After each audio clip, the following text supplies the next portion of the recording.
Tangan kanan naik setinggi telinga. Jari 5 berjari. Apakah artinya itu? Negara kita telah merdeka. Suara mengguntur mengucapkan salam nasional merdeka.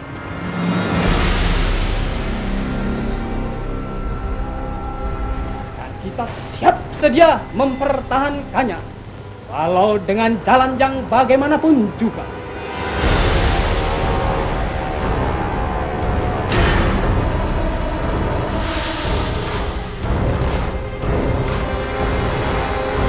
Merdeka!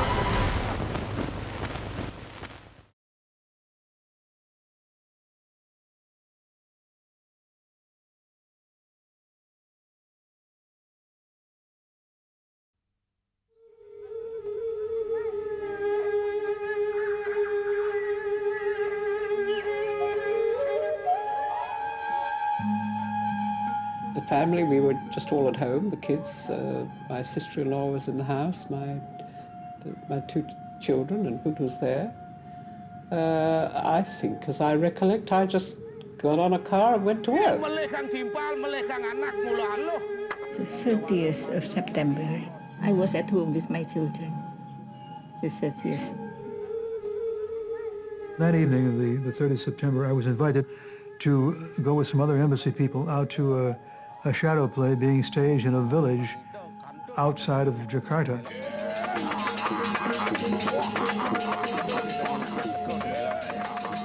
And it was a lot of fun. And we were there until, I think it was almost 1 o'clock, 1:30 when we left. On the night of September 30, 1965, I was in Jakarta. In fact, along with a number of other diplomats, I attended a wayang kulit performance, actually not too far from the home of General Yane, one of the generals who was murdered later that night.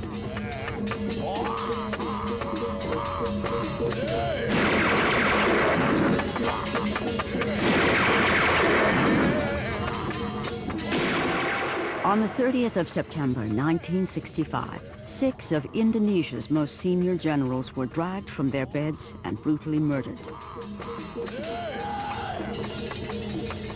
The events of this night led to the bloody mass destruction of the largest communist party outside China and the Soviet Union.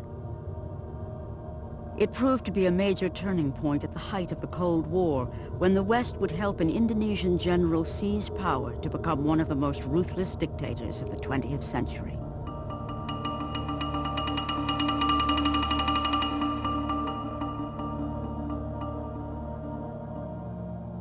The United States, Britain, and Australia had desperately wanted to see the overthrow of this man, Sukarno, the first president of Indonesia. Sukarno's allegiances were too ambiguous for the black and white politics of the Cold War.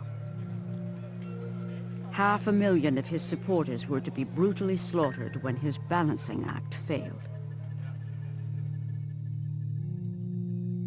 But buried deeper than the hidden bodies is the story of the West's involvement and of the deadly propaganda war that still obscures the truth to this day.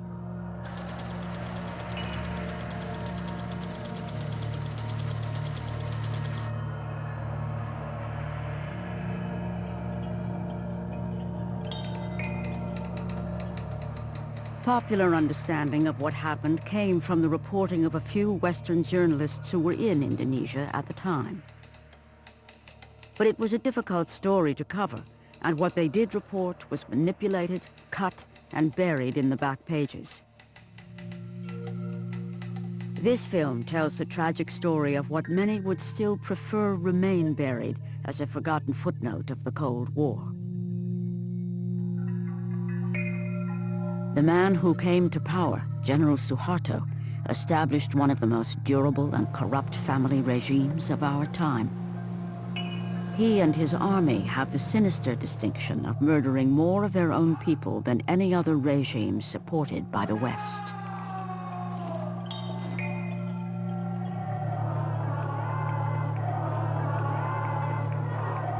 More than 30 years later, after massive popular revolt, General Suharto finally falls.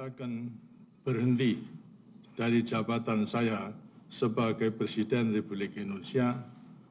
Terhitung sejak saya bacakan pernyataan ini.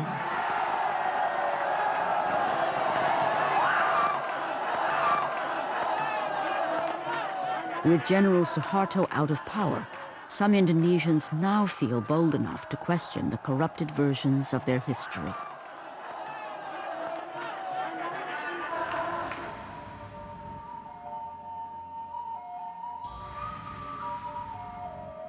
One untold story is about to be revealed in the mountains of Java as the first mass graves are finally opened. Joyo Santoso is the only member of his family who now feels it is safe enough to talk about his brother who lies buried here. Kakak saya namanya adalah Ibnu Santoro MA, Master of Arts.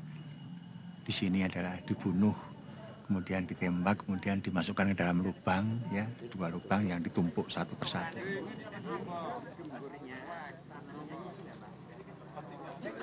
Ibnu Santoro was dumped in this hidden grave, along with 22 others branded as communist sympathizers.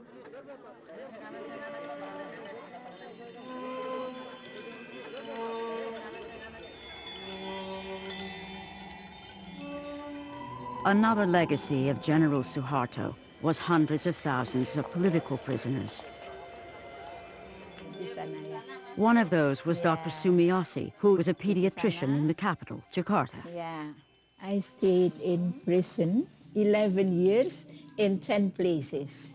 Yeah, okay. Yeah. Dr. Sumiyosi was arrested without warrant, then detained without trial for allegedly being associated with the Indonesian Communist Party, the PKI. My crime is only that I was member of the HSI, and the HSI, it is the Indonesian Scientist Organization. It's a legal organization, but they think that the HSI was a branch of the PKI because HSI always worked for the people, and the army, they are very stupid. They are very stupid, very, very stupid. It is only now, too, that those forced into exile are finally free to return. Like Carmel Budiarjo, an English woman who settled in Indonesia in the 1950s. I returned to Indonesia as part of the victory of the Indonesian people in getting rid of Suharto, because as long as Suharto remained in power, I would never have been able to get back.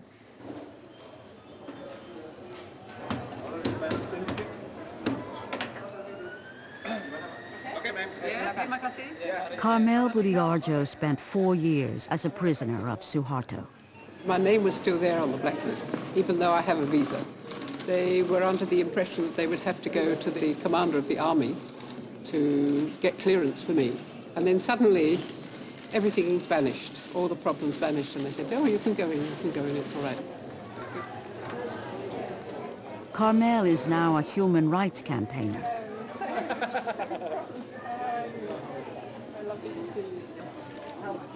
Her friends hope that her visit will help break the conspiracy of silence about the events of 1965.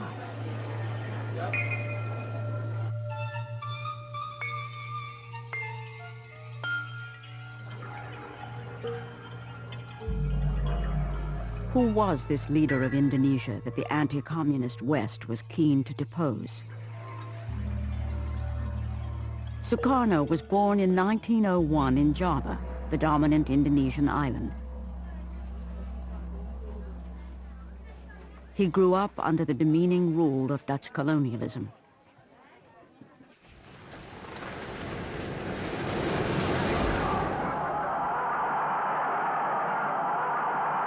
Sukarno was an ardent nationalist who led Indonesia's independence movement. He became president of the new Republic of Indonesia in 1949. Belum ada yang menandingi Soekarno sampai sekarang. Dialah yang mengerti nasion Indonesia itu. Karena itu juga Soekarno lah yang tidak jemu-jemunya menganjurkan tentang nation and character building.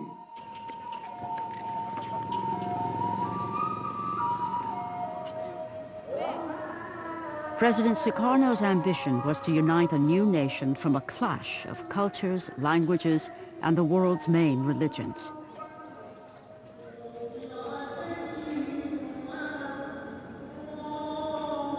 Indonesia is the fourth most populous nation on earth and the world's largest Muslim community.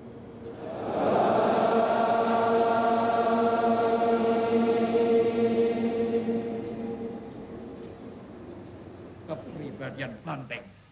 Maka karena itu, ayo maju terus, jebol terus, tanam terus. Sukarno thought he could preserve his own one-man rule by balancing the competing ideologies inside his country. I tolerate all ideologies. The nationalist ideology, the religious ideology, the communist ideology. So far, they are not making trouble or damage to the Indonesian state. Sukarno's balancing act might have succeeded indefinitely if the Cold War hadn't been raging outside Indonesia, where the domino theory held sway. Here's Indochina. If Indochina falls, Thailand is put in almost impossible position. The same is true of Malaya with its rubber and tin. The same is true of Indonesia. If this whole part of Southeast Asia goes under communist domination or communist influence, Japan must inevitably be oriented toward the communist regime. America says welcome in a big way to President Sukarno. Vice President Nixon and State Secretary Dulles are on hand at Washington's National Airport. As leader of the highly strategic Indonesian domino, Sukarno was courted by leaders on both sides of the Cold War. He attempted a policy of neutrality, believing this was the best way for his young nation to gain assistance from East and West. May God give us, America and Indonesia, the best friendship which has ever existed between two nations.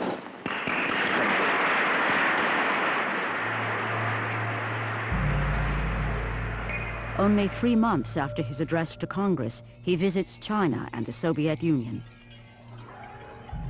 This was interpreted by Washington as going over to the communist enemy.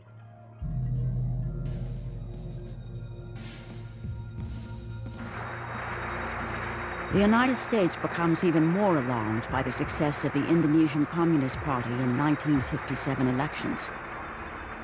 Indonesia is now seen as a questionable ally.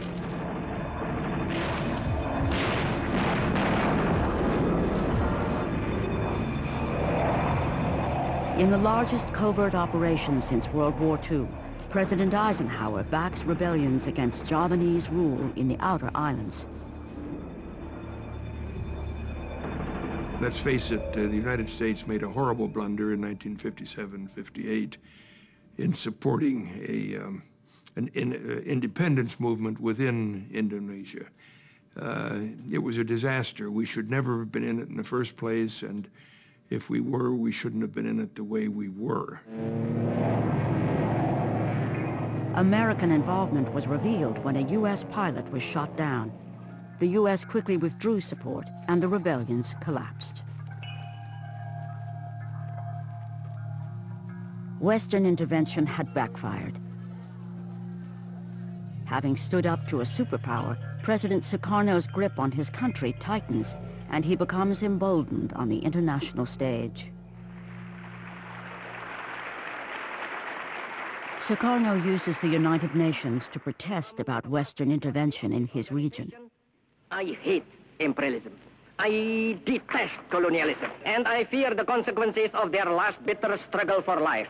We are determined that our nations and the world as a whole shall not be the plaything of one small corner of the world.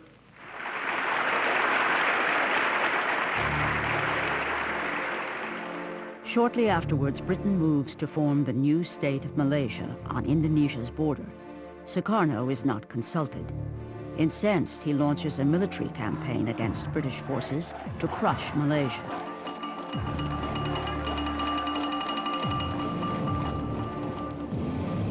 Britain's top propaganda specialist, Norman Reddaway, is sent to Singapore to take charge of Britain's propaganda war. What I remember Norman telling me, his mission was very simple. Do anything you can, he was told, to get rid of Sukarno. And he was given a budget. It was a matter of hundreds of thousands of pounds.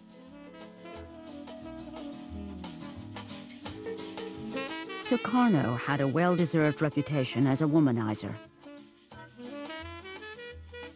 The CIA had tried to undermine him in the eyes of his people by producing a pornographic film with a body double wearing a Sukarno mask.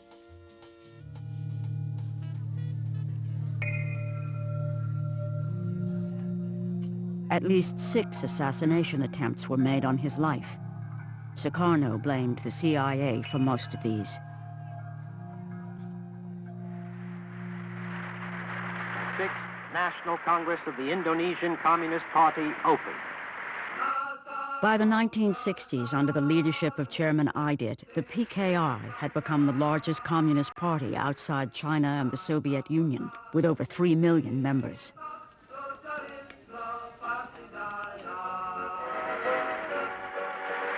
The personal appearance of President Sukarno increases the atmosphere of unity of this gathering. Sukarno himself is a nationalist, not a communist, but he depends on the Communist Party because it can mobilize mass support for his political objectives. In return, Sukarno protected the PKI by banning anti-communist press and by restraining the army, also a potent political force in Indonesia. The chairman of the Communist Party had outlined a new approach of a kind of parliamentary road to power. At the same time, the Indonesian army was fairly unique because it operated also like a political party. And in that sense, the Communist Party and the army were in competition with each other, all from the village level up to the capital city. The West, as well as many Indonesians, fear the country is in danger of falling into communist hands. Supporting the army is seen as the best hope for the anti-communist cause. With the PKI growing rapidly under Sukarno's protection, the lines are drawn for an inevitable showdown.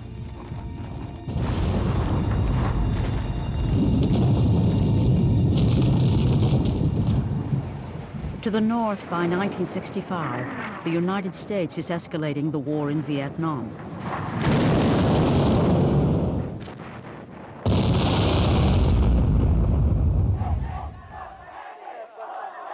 In protest, U.S. buildings in Indonesia become a target. There were mass demonstrations, thousands of screaming demonstrators that would throw rocks at our embassy, and several with flaming rags around them. So we were, in effect, public enemy number 1 at that point. We had replaced the British. Anti-Vietnam War protests are also the order of the day at the University of Wisconsin, where Ibnu Santoro has been studying economics for the past 5 years. Jadi dia 2 tahun selama di USA, dia mendapatkan ijazah MA. Kemudian dia mengambil doktor PhD dengan tambahan 3 tahun lagi. His friends from Wisconsin say he loved JFK, democracy, and the American way of life. But Ibnu's fate was to be sealed by the politics of his day. Tapi karena ada konfrontasi antara Amerika dengan Indonesia pada waktu itu, jadi semua mahasiswa yang di Amerika, Indonesia ditarik lagi ke Indonesia semuanya, termasuk kakak saya, berikut dengan keluarganya. Returning home to a country being polarized by Cold War politics, Ibnu gets a university job by joining the Indonesian Graduates Association, a group associated with the Communist Party. Tensions were also rising in the countryside where the PKI had been enforcing President Sukarno's land reform program.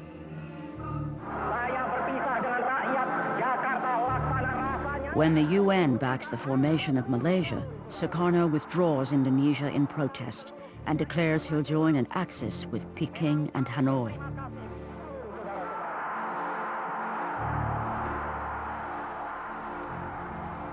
President Sukarno has now gone too far for the West. For nearly 15 years, he'd balanced both sides of the Cold War. By 1965, Sukarno appeared to be siding decisively with the communists. The West, with Machiavellian logic, hoped the Indonesian army would step in. If the PKI mounted an unsuccessful coup, it would provide the perfect excuse.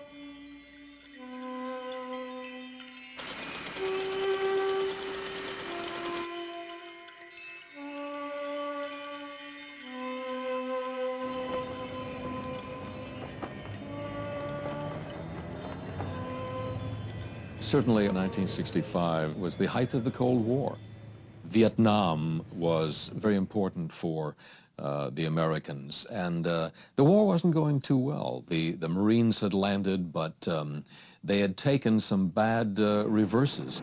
And so when it appeared that at the back door, Indonesia was about to go completely into the communist orbit, there was a lot of concern. There was a lot of fear. Then Sukarno appears to collapse at a public reception, raising the stakes even further. There were rumors that his kidney was failing, and of course put the army on high alert. It did raise questions. If he's sick, what will happen if he dies? Who will move? Who will take over? The PKI do it by themselves? Will the army do it? Will God knows who else do it? Rumors circulate that an Army Council of Generals, backed by the CIA, is plotting to overthrow Sukarno.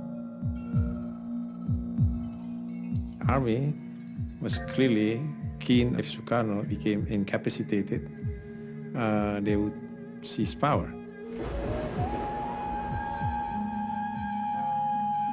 Ani raga patut waspada. Apa angon waspada dharma ne jalan gisi. Angon munahang sahanane ngomo darawake bedewa radu. Cicing boros. Dugas pidan sing kita ane tatak tutuk rakyat tadi sengsara lantas tuh.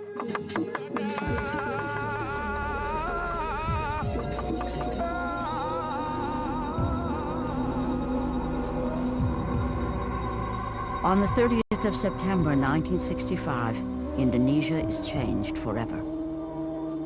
This 4-hour film is General Suharto's version of the events of that night. It was shown every year on all television stations while he was in power. It portrays junior army officers supposedly under control of the communist PKI, kidnapping and killing the head of the army and 5 senior generals.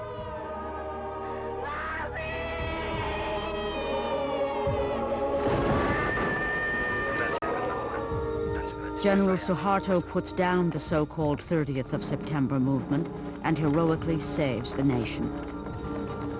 It's all over in less than 24 hours. My God, they said, well, they've done it. And then the air attaché came running in and said, there were the servants in his house said they were shooting out in back of his house. Some general got hit, they said. Turns out to be Panjaitan, who lived right behind him there. So, well, this was, beginnings of a very upsetting environment, but we didn't know what the heck was going on. The morning of October 1st, when Time magazine called me and said, Don, there's been a tremendous coup. We don't know what's going on, but we know that 6 of the top Indonesian generals have been killed in this slaughter overnight. And we don't know whether Sukarno is behind it, what's going on, but you're the only person, the only journalist in Hong Kong that has a visa. 3 days after the murders, the bodies of the dead generals are discovered in a well. President Sukarno has appointed General Suharto to restore security. Suharto personally witnesses the exhumation. Suharto also closes down the civilian press. The army-controlled newspapers run false but graphic stories telling how communist women had tortured and mutilated the generals, gouging out their eyes, cutting off their sexual organs, and dancing over their bodies.